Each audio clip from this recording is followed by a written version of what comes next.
ಹರಿ ಓಂ. ಜೈ ಶ್ರೀ ಕೃಷ್ಣ. ಗುರು ಹಿರಿಯರೆಲ್ಲರಿಗೂ ವೈನವಿ ಪೇಸಿ ಮಾಡುವ ಭಕ್ತಿಪೂರ್ವಕ ಪ್ರಣಾಮಗಳು. ನಮ್ಮ ಭಾರತೀಯ ಸೇನೆಯಲ್ಲಿ ಅಪ್ರತಿಮ ಶೌರ್ಯ ಮೆರೆದಂತಹ ವೀರ ಯೋಧರಿಗೆ ಕೊಡಲ್ಪಡುವ ಮಹಾಶೌರ್ಯ ಪ್ರಶಸ್ತಿ ಎಂದರೆ ಅದು ಪರಮವೀರ ಚಕ್ರ ಪ್ರಶಸ್ತಿಯಾಗಿದೆ. ಇದನ್ನು ಪ್ರಥಮವಾಗಿ 26 ಜನವರಿ ಗಣರಾಜ್ಯೋತ್ಸವ 1950ರಂದು ಸ್ಥಾಪಿಸಲಾಯಿತು.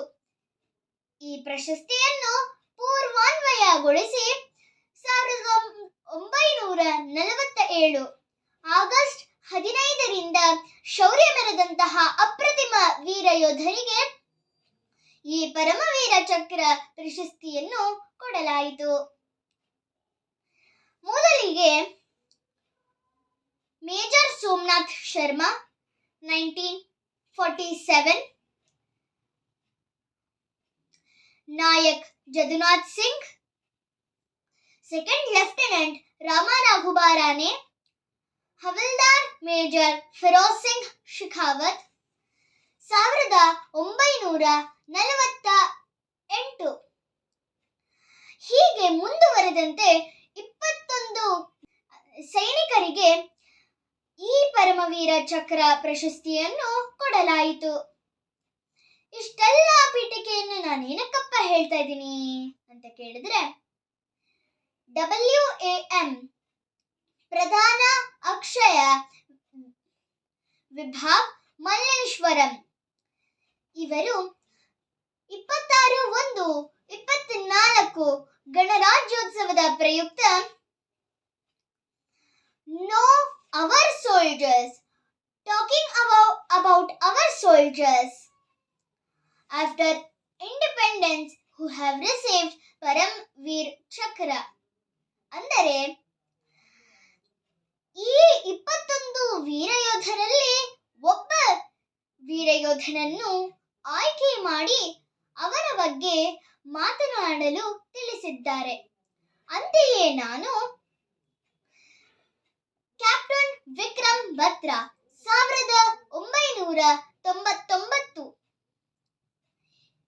ಇವರ ಬಗ್ಗೆ ಮಾತನಾಡಿದ್ದೇನೆ. ಅದನ್ನು ನೀವೀಗ ವೀಕ್ಷಿಸಬಹುದಾಗಿದೆ. My name is Vainavi PC, 3rd standard. Namaste. Today I am here to talk few lines about a soldier who have fought for our country and have received Param Veer Chakra, that is Vikram Batra.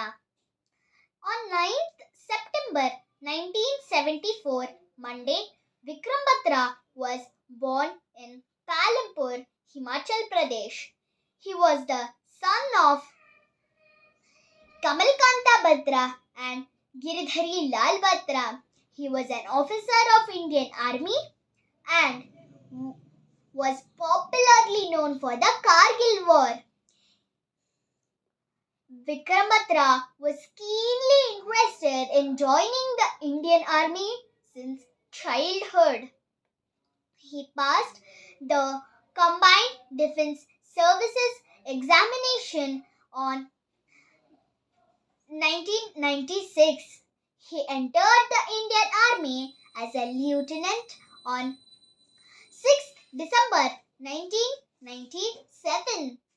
After capturing Point 5140 in the 1999 Kargil War, he was promoted to captain. He was also honored with Param Veer Chakra on 15th of August 1999.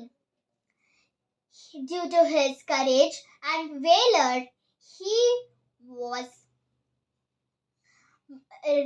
referred as the Lion of Kargil and Kargil Hero. Vikram Batra died in the Kargil War on 7th of July 1999, Wednesday. ಇದು ಸ್ಪರ್ಧೆಯಲ್ಲ. ಇದರಲ್ಲಿ ಭಾಗವಹಿಸಿ captain Vikram ಬತ್ರಾ ಇವರ ಬಗ್ಗೆ ಬಗ್ಗೆ ಕಿರುಪರಿಚಯವನ್ನು ಪ್ರಸ್ತುತಪಡಿಸಿದ್ದಕ್ಕಾಗಿ ಈ ಪ್ರಮಾಣ ಪತ್ರವು ಸಂದಿದೆ.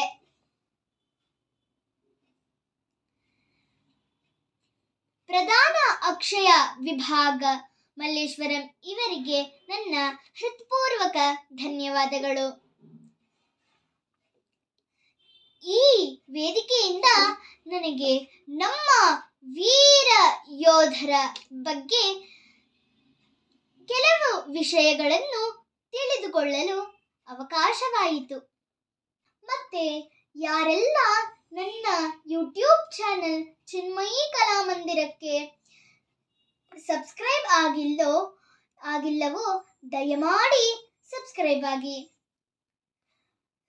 ಈ ವಿಡಿಯೋವನ್ನು ವೀಕ್ಷಿಸಿದ್ದಕ್ಕಾಗಿ ಧನ್ಯವಾದಗಳು. ನನ್ನನ್ನು ಪ್ರೋತ್ಸಾಹಿಸಿ, ಬೆಂಬಲಿಸಿ, ಆಶೀರ್ವದಿಸಿ. Our grand salute to the great warriors and real heroes of India.